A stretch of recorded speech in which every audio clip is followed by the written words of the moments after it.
April 17ಕ್ಕೆ women reservation bill, Nari Shakti Vandan Adhiniyam, Nari Shakti Vandan Adhiniyam women reservation bill April 17ಕ್ಕೆ ಅದು ಬಿದ್ದು ಹೋಗಿದೆ.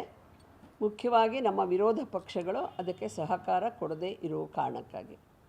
ಸಹಕಾರ ಕೊಡ್ತಾರೆ ಅನ್ನೋ ನಂಬಿಕೆಯಿಂದ ನಾವೆಲ್ಲ ಕಡೆಗೂ ಕೂಡ ಕಾರ್ಯಕ್ರಮಗಳನ್ನು, ಜನಜಾಗೃತಿಯನ್ನು ಆರಂಭ ಮಾಡಿದ್ವಿ. ಕಾರಣ ಅಂದರೆ ರಾಜ್ಯದ ಪ್ರತಿಯೊಬ್ಬ ಮಹಿಳೆಗೂ ತನಗೆ ಈ ರೀತಿಯ ಒಂದು ಅವಕಾಶ, ಸಂಸತ್ತಿಗೆ ಮತ್ತು ವಿಧಾನಸಭೆಗೆ ಹೋಗುವ ಅವಕಾಶ ನನಗೆ ಇದೆ ಅನ್ನುವಂಥ ಅರಿವು ರಾಜ್ಯದ ಕಟ್ಟಕಡೆಯ ಮಹಿಳೆಯವರೆಗೂ ಆಗಬೇಕು ಅಂಥೇಳಿ ಟೌನ್ ಹಾಲ್ ಕಾರ್ಯಕ್ರಮಗಳನ್ನು ಕೂಡ ನಾವು ಮಾಡಿದ್ವಿ. ಎಲ್ಲ ರಾಜ್ಯದ ಎಲ್ಲ ಜಿಲ್ಲಾ ಕೇಂದ್ರಗಳಲ್ಲಿ ಜಾಗೃತಿ ಕಾರ್ಯಕ್ರಮಗಳನ್ನು ಮಾಡಿದ್ವಿ.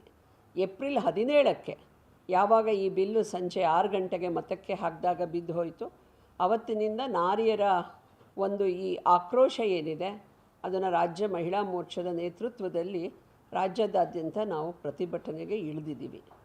ಯಾಕೆಂದರೆ ದೇಶಕ್ಕೆ ಸ್ವಾತಂತ್ರ್ಯ ಬಂದು 75 ವರ್ಷಗಳಾಗಿದೆ.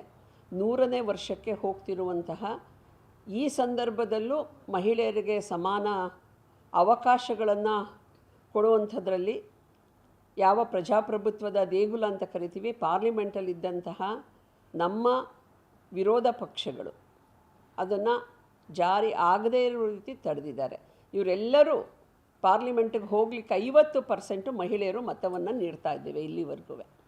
ಸೊ ಈ ದೃಷ್ಟಿಯಿಂದ ಏನು ನಮ್ಮ ಮಹಿಳೆಯರ ಪರವಾಗಿ ಆಗಬೇಕಾಗಿದ್ದಂಥ ನಾರಿ ಶಕ್ತಿ ವಂದನ್ ಅಧಿನಿಯಮದ ರಿಸರ್ವೇಷನ್ ಬಿಲ್ ಬಿದ್ದೋಯ್ತು. ಅದನ್ನು ಪ್ರತಿಭಟನೆ ಮಾಡಿ ಈ ಕಾಂಗ್ರೆಸ್ ಮತ್ತು ಮಿತ್ರ ಪಕ್ಷಗಳ ಮುಖವಾಡವನ್ನು ಕಳಚುವಂಥ ಕೆಲಸವನ್ನು ರಾಜ್ಯಾದ್ಯಂತ ನಾವು ಮಾಡ್ತಾ ಬಂದಿದ್ದೀವಿ.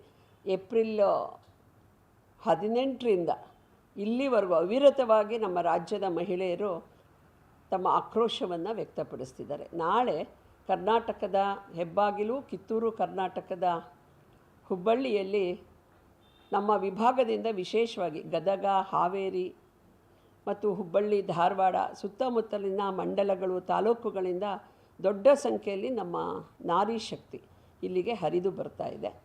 ಮತ್ತು ರಾಜ್ಯದಿಂದ ಅನೇಕ ಮುಖಂಡರು, ನಾಯಕರು ಇದರಲ್ಲಿ ಭಾಗವಹಿಸ್ತಿದ್ದಾರೆ.